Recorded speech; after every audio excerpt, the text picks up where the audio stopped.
कृषि, पशुपक्षी र मत्स्य उत्पादन तथा खाद्य पोषण सम्बन्धी नयाँ प्रविधिहरू समावेश। नवीन कृषि प्रविधि।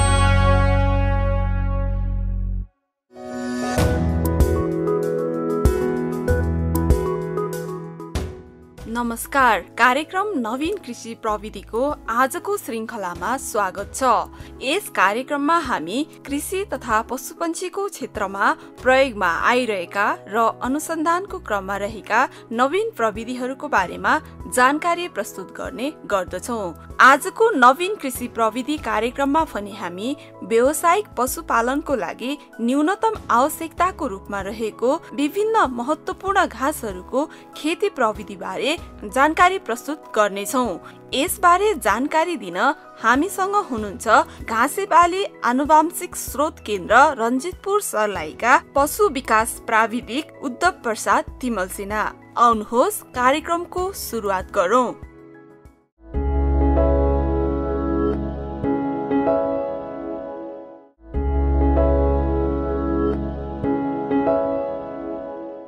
यो अहिले हामी यो घाँस हेरिरहनु भएको छ। यो घाँस चाहिँ ट्रपिकल राई घाँस हो, तराईमा हुने राई घाँस।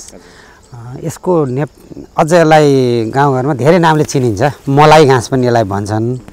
र यो हामीले असोजमै लाउन सक्छौँ र हिउँदे घाँस हो। यो 1 वर्षीय हिउँदे अकोसे घाँस हो र अकोसे घाँस मध्येमा राम्रो प्रोटिनको स्रोत भएको र त्यो चाहिँ बिरुवाको उमेरअनुसार तलमाथि हुन्छ। तर अब एकुरेट चाहिँ हामीले पठाएका छौँ हाम्रो लाइभस्टक गुण प्रयोगशालामा। उसको यति प्रतिशत प्रोटिन भनेर आउला, तर राम्रो प्रोटिन भएको स्रोत भयो र पटक पटक पलाइरहने पनि भयो। धेरै गाउँघरको हाम्रो यहाँको प्र्याक्टिसले पनि हामीले 4 पटकसम्म काट्न सक्छौँ। जही भनेको 2 देखि 3 पटक काट्न सकिन्छ। यो चाहिँ 4 पटकसम्म सजिलै काट्न सकिने र उत्पादकत्व पनि राम्रो भएको हुनाले यो घाँस चाहिँ अहिले पहिलाको तुलनामा किसानहरूले असाध्यै बिउको खोजी गर्न थाल्नुभयो। पहिला जैको बिउ खोजी गर्नुहुन्थ्यो भने अहिले आजभोलि आएर सबैजना आएर हामीलाई राई घाँसको बिउ दिनुहोस् माग्न आउनु हुनाले हामीले यसको उत्पादन स्रोतलाई पनि बढाएका छौँ। यो यतातिर सामान्यतया यतातिर कट्ठा चल्छ। 1 कट्ठा बिउमा हामीले चाहिँ 200 ग्रामदेखि 400 ग्रामसम्म जमिनको अवस्था हेरेर छर्न सक्छौँ। छर्दाखेरि यो खास गरी हिले बिउ राखे जस्तो जमिनलाई तयार पार्ने, जोतिसकेर पानी हुल्ने, पानी हुलिसकेपछि जब पानी सुक्छ चाहिँ पानी सुकेपछि माथिबाट चाहिँ बिउ यसको जिरा जस्तो हुन्छ, हल्का हुन्छ अनि सर छरेर छोडिदिने। ठ्याक्कै हिले धानको हिले बिउ राखे जस्तै गरी राख्नुपर्छ। यसको छर्नुपर्छ। यसलाई अत्याधिक माग गर्नुभएको छ तुलनात्मक हिसाबले।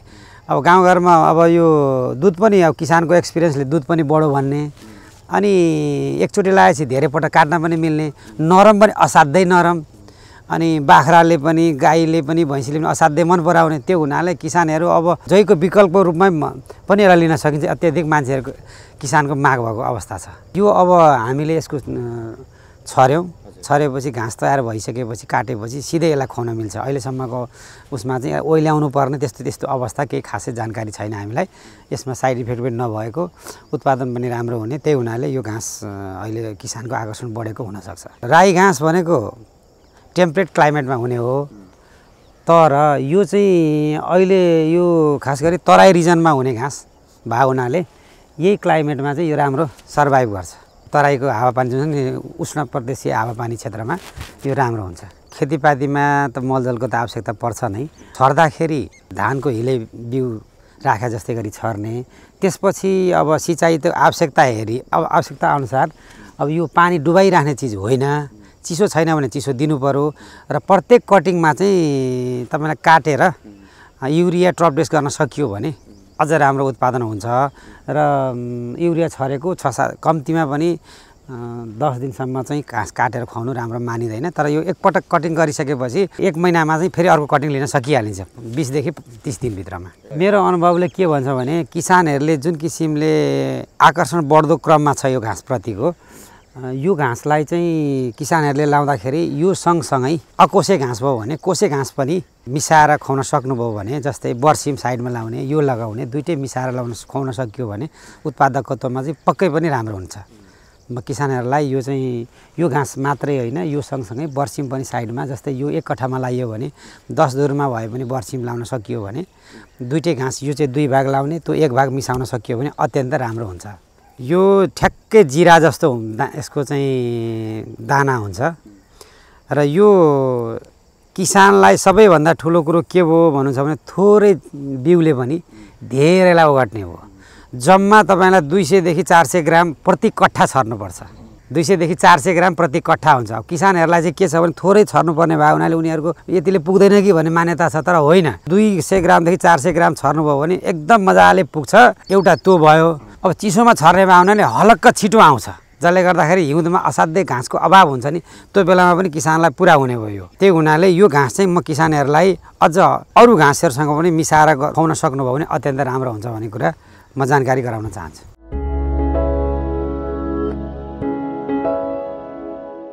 यो घाँस जय घाँस हो। यो पनि अकोसे घाँस हो। हिउँदे घाँस मध्येमा प्रमुख घाँस यसको हुन्छ नेपालभरि नै। यो उच्च पहाडसम्म खेती हुन्छ र यो घाँसको विशेषता भनेको यो चाहिँ पुरानो प्रविधिमा खेती गर्दै आइएको चिज हो र अत्याधिक किसानहरूको चारैतिर खेती हुने यो। र यो अहिले तराईमा हुने चाहिँ खास गरी जात यसको खेती गर्दाखेरि चाहिँ जसरी गहुँको खेती गरिन्छ नि ठिक त्यसरी नै यसको खेती गरिन्छ। जमिन पुरा पहिला तयार गर्ने, तयार गरिसकेपछि मल बिउ सिफारिस मात्रामा राख्ने, त्यसपछि जमिनको उपयुक्त चिस्यान हेरेर सिँचाइको व्यवस्थापन गरेर खनजोत गर्ने। त्यसपछि बिउ चाहिँ हामीले के गर्यौँ भन्नुहोला भने सिफारिस गरिएको मात्रामा चाहिँ 90 केजी पर हेक्टर छ। तर हामीले यसपालि नयाँ प्रविधि अपनाएर खेती गऱ्यौँ विगत 2 वर्षदेखि। यसको सिड रेट बिउ उत्पादनको लागि हामीले यसको चाहिँ छर्ने भए हुनाले हामीले बिउ दर घटायौँ। प्रति हेक्टर हामीले यसपालि 75 केजी, 90बाट घटाएर 75 केजीको दरले छर्यौँ।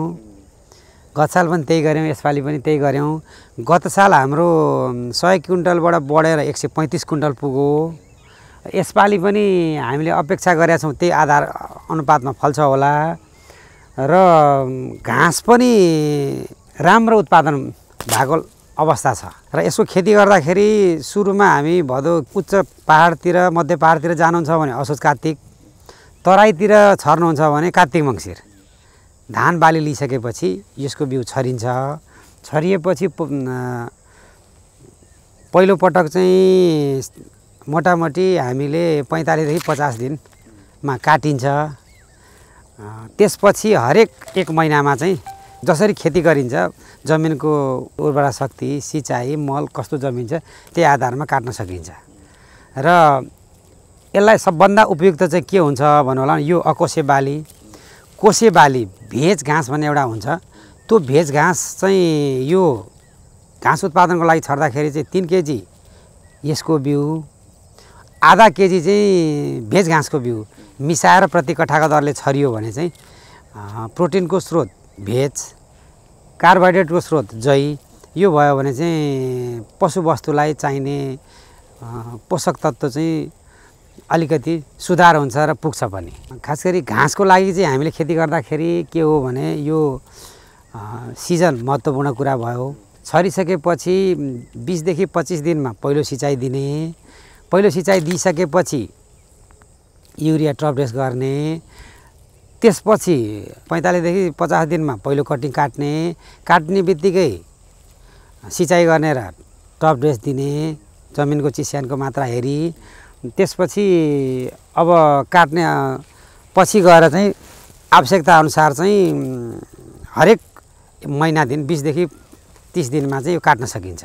बढीमा चाहिँ हाम्रो परिप्रेक्ष्यमा हेर्दाखेरि यदि चिस्यान राम्रो छ भने यसलाई अलिकति हामीले अलिक पछिसम्म काट्न सक्छौँ। तराईको हकमा चाहिँ 3-4 चोटि, बढीमा 2 चोटि 3 चोटि, 3 चोटिभन्दा बढी काट्न सकिएको अवस्था छैन।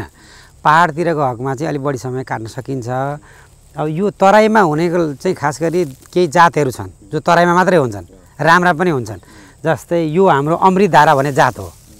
यो अमृतधारा जात चाहिँ दुईटा कुरामा राम्रो छ, बिउ उत्पादन पनि राम्रो हुने, तराईको लागि अर्ली अलिक छिटो पनि हुने हुनाले यो तराईमा अमृतधारा, बुन्देल, त्यसपछि गएर नेत्र राम्रो हुन्छ भने पहाडतिर गइसकेपछि अरू जातहरू जस्तै गणेश पार्वती उच्च पहाडमा गए त झन् गणेश पार्वती त्यो चाहिँ अलि चिसो ठाउँमा लामो समयसम्म वैशाख जेठसम्म रहनुहुन्छ। त्यो किसानहरूले चाहिँ सबैभन्दा राम्रो घाँस उत्पादनको लागि तराईको क्षेत्रमा लाउनुहुन्छ भने कामधेनु असाध्यै राम्रो हुन्छ। घाँस चाहिँ बिउ चाहिँ तराईमा राम्रो हुँदैन, फेरि त्यो कुरा ख्याल गरेर खेती गर्नुपर्ने हुन्छ। यो खास गरी ठुला पशु साना पशु जस्तै गाई भैँसी भेडा बाख्रा सबैलाई उपयुक्त हुन्छ।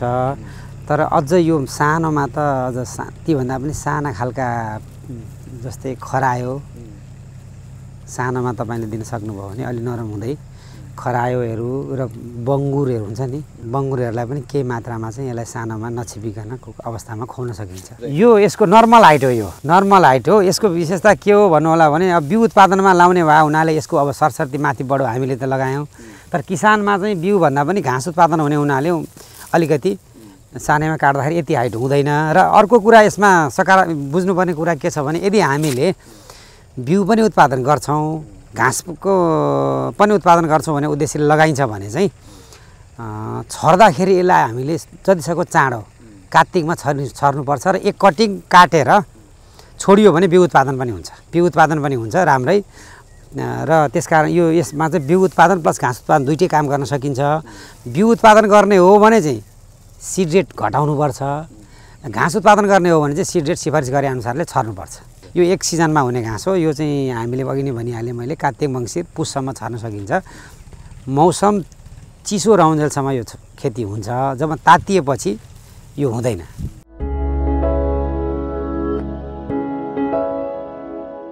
यो घाँसको नाम चाहिँ भेच हो। खास गरी यसको गाउँघरमा कतिपय ठाउँमा पहिला यसलाई कुटुली कोसा पनि भन्छन्। कुटुली कोसा चाहिँ लोकल हो, यो विकासे हो।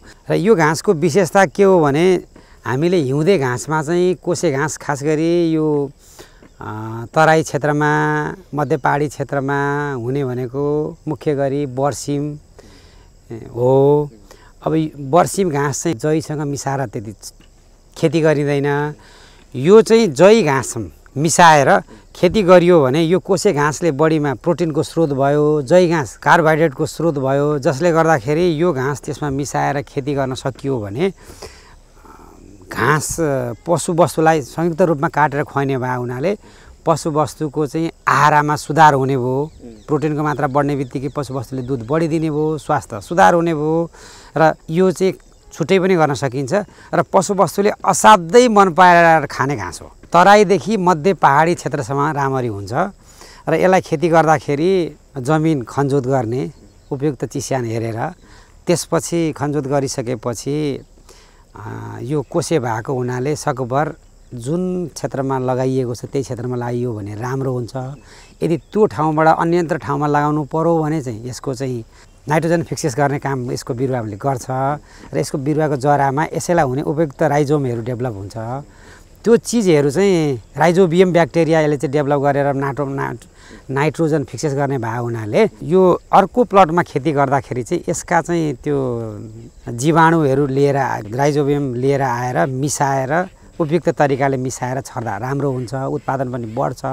यदि नत्र भने पुरानै जमिनमा छर्नुभयो भने त्यो आवश्यक पर्दैन। पुरानोबाट यदि तपाईँले राइजोबियम प्राप्त गर्न नसकेको अवस्थामा चाहिँ पुरानो ठाउँको माटो लगेर बिउमा चाहिँ मिसाएर छर्दा उपयुक्त हुन्छ। र यो घाँस लगाइसकेपछि मिसाएर पनि छर्न सकियो, सिङ्गल पनि छर्न सकियो। छर्दा यो मिसाएर छर्दाखेरि जैसँग प्रति कट्ठा आधा केजीको दरले छर्ने र यदि यो मात्रै खेती गर्नुहुन्छ भने प्रति कट्ठा 1 केजीको दरले छर्ने। र यसलाई चाहिँ के छ एउटा सकारात्मक कुरो भने यसलाई सुरुको अवस्थामा नाइट्रोजन दिए पनि पछि यसलाई हामीले पटक पटक नाइट्रोजन युरिया मलहरू हालिरहनु पर्दैन। यसको विशेषता र हिउँदको सिजनमा असाध्यै राम्रो विकास हुन्छ यसको। यो अहिले चाहिँ हेर्नु पाकिसकेको अवस्था छ। त्यसपछि उपयुक्त समयमा यो पनि जै जस्तै काट्दै खुवाउँदै मिसाएर खुवाउन सकिन्छ। र मिक्स क्रपिङमा चाहिँ यो सबभन्दा राम्रो छ। अहिले हाम्रो पशु विभाग अन्तर्गतका विभिन्न कार्यालय स्थानीय निकायहरूले चाहिँ यो घाँसको असाध्यै माग छ।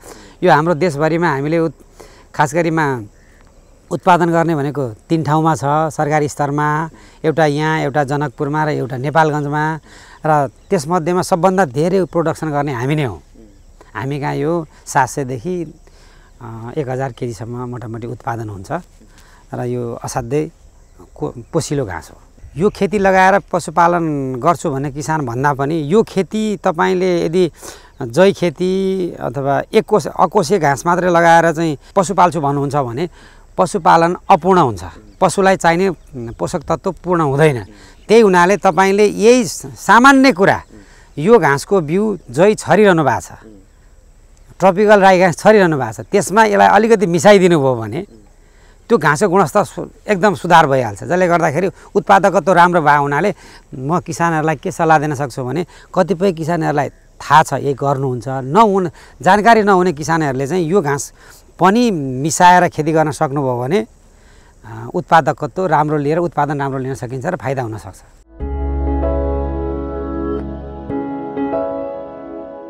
यो अहिले देखिरहनु भएको बहुवर्षीय घाँस यो घाँसेबाली आनुवंशिक स्रोत केन्द्र स्थापना कालदेखि नै बहुवर्षीय, 1 वर्षीय, 1 कोसे, द्विदलीय बिरुवाहरूको घाँसको उत्पादन गर्दै आएको हो। त्यसमध्येमा समय अनुकूल हामीले यो बहुवर्षीय घाँसहरू पनि विस्तार गर्दै गइरहेछौँ।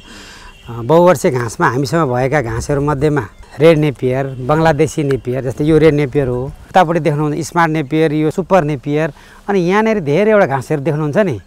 यहाँ 9 थरीको घाँस छ, केन्याबाट आएको हामीलाई चाहिँ यो एउटा नार्कले ट्रायल बेसिसमा राखेको छ यो घाँसहरू पनि, जुन चाहिँ अनुसन्धानकै क्रममा छ। त्यसपछि पासपालम, सेटेरिया, सुम्बा सेटेरिया, सिग्नल, मोलाटो, हामी कहाँ 46 थरीको घाँस छ।